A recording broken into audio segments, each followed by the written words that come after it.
Chapter 6, Bouncy Ball. It takes a really long time to clean up the fort because I keep forgetting that I'm cleaning up. Rascal, bedtime, calls my mom. Brush your teeth. As I brush my teeth, I say good night to Mr. Nuggy. He has changed back into his regular clothes and is rushing home to see his wife. That's when Violet bursts into the bathroom crying. "I can't find Sherry anywhere," she says, "and I've looked everywhere. She's gone." Gulp. Uh-oh. Where is that doll? "I'll be right back," I say. I tiptoe downstairs and into the dark living room. Oh, where did I put Sherry? I gave her to Miss Gobblecracker, of course. But what did I really actually do with her? I think, I tell myself. I check all the usual places: the fridge, the toilet, the dishwasher, the garbage, under the couch, in the couch, under the rug, upstairs, in every drawer, under the beds, in the tub. After looking everywhere, I found a silver button, a quarter, 2 quarters, a bunch of Legos, a Hello Kitty eraser, Sherry's shoe, a moldy cookie, Violet's rainbow bouncy ball, but no Sherry. I put the bouncy ball back in my pocket. I'm so tired, I give up. Sherry is definitely not in this house. Well, if she's not in this house, where is she? Did someone take her? But who would take her besides Miss... Oh no, if Sherry is really gone forever, does that mean Miss Gobblecracker is real? My dad hears my scream and comes running. "Why are you screaming like a maniac? You're going to wake up the whole neighborhood. Cut this out right now and go to bed." "Ah!" He drags me by my arm. "We're done with you for the day, rascal. Everybody is done with you. Got it?" "Ah!" "Stop screaming," screams my dad. "She was real," I scream. "Ah!" "Okay, calm down. She was real, whatever you say," says my dad, dragging me down the hallway to my room. "Just go to bed." "Even my dad says she's real. Help." "I have to be brave," I say, clinging to him. "No, you have to go to bed," he says, dropping me on my bed. "Stay in bed," he says, pointing his finger at me. Then he tucks me in tight. "Because it's not safe for you to come out," he says as he shuts my door, and I think I hear him laugh a tiny bit. I fake sleep for a few minutes, and then when I'm sure my dad is back downstairs, I sneak out of my room. I'm going to tell Violet the truth, that Sherry is gone forever and it's all my fault. And even though I know she'll want to hurt me, she doesn't have to even bother, because Miss Gobblecracker is probably coming back for me. I have an idea. After I tell her the bad news, I'll give Violet her old bouncy ball. That might make her feel a little better. "Violet," I say quietly, clutching the bouncy ball tightly behind my back. "What?" she says. "There is something I have to tell you." But then I don't believe what I see. My mouth drops open. Is that Sherry? Lying right there next to Violet? How did she get there, I ask. "Oh, Luke found her when he snuck outside to catch fireflies," says Violet.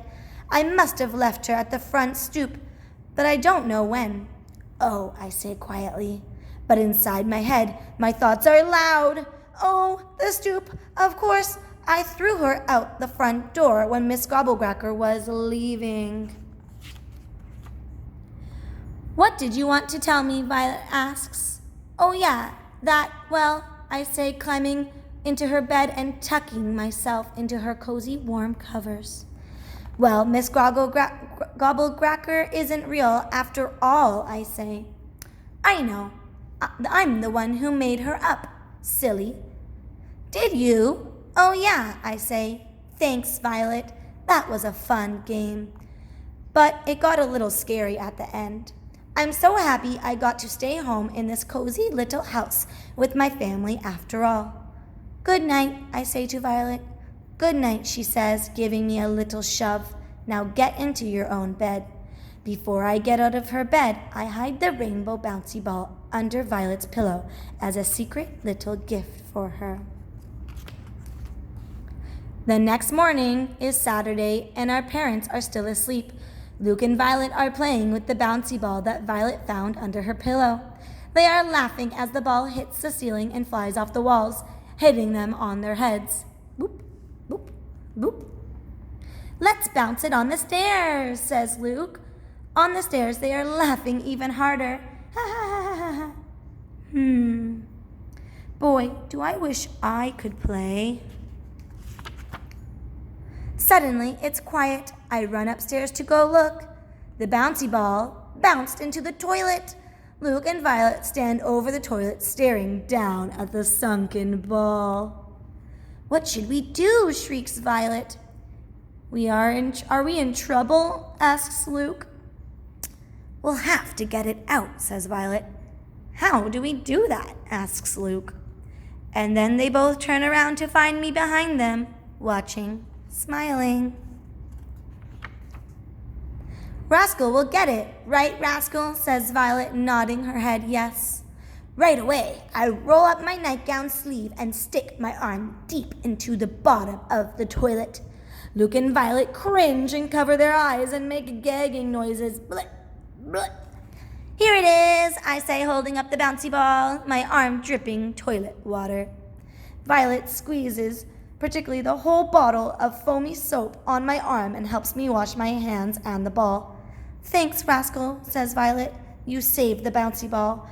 I am so happy, I am beaming. We all agree that we don't need to tell Mom and Dad.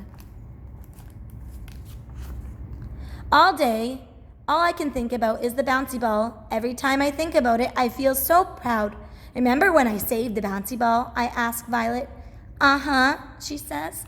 After dinner, Luke says, Rascal, close your eyes and open your hand. My whole life, I've always wanted someone to say that to me. Before I even open my eyes, I know exactly what it is. It's the rainbow bouncy ball. You can borrow it, Rascal says. It's not to keep. Really? I say, really? Since you saved it, she says. I hug Luke and Violet. Let's play, says Luke. Yeah, says Violet. Bounce it. I try to think of the best bouncy ball game I can think of. I hold the bouncy ball very tightly, close my eyes, and concentrate. All these pictures come rushing into my brain at once. Whoa. Okay, I got it. The ball is really a poison gumball, and if it hits the ceiling, it explodes, and hot lava pours out of it, and we all melt. And when we melt, we turn back into cavemen, and Miss Gobblecracker lives in the cave next door, and she... No, not Miss Gobblecracker again, says Violet. Okay, but everything else? They agree. Okay, everything else, they say. My brother and my sister and I play bouncy ball. I run like a maniac to catch the ball, running into walls, screaming as it bonks me in the head.